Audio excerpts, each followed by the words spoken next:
डालने आते हैं और बंदा उठा लिया जाता है, किसी को पता ही नहीं होता। High court Barham.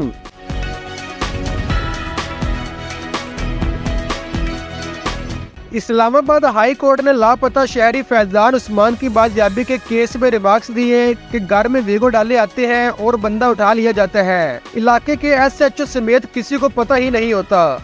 Islamabad high court के जस्टिस बाबर सत्तार ने लापता शहरी फैजान उस्मान की बाजियाबी की दरख्वास्त पर समाअत की, जिस दौरान IG इस्लामाबाद अली नासिर रिजवी अदालती हुक्म पर पेश हुए।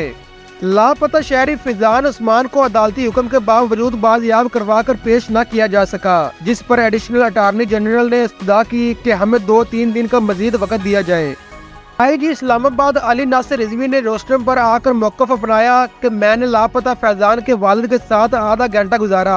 फैजान की लोकेशन पहले इस्लामाबाद और 17 अगस्त को लाहौर की आई। हमने फुटेजेस देखी है, कुछ लोगों के चेहरों पर मास्क है, जबकि दूसरी फुटेज में नजर आने वाले लोगों के चेहरे वाज़ेह नहीं है। जस्टिस बाबर सत्तार ने रिमार्क्स दिए कि वीगो डाले घर आते हैं और बंदा उठा लिया जाता है, SHO समेत किसी को पता नहीं होता। ऐसा दिखाई दे रहा है कि लोगों को उठाने का सिलसिला बगैर किसी खौफ के जारी है।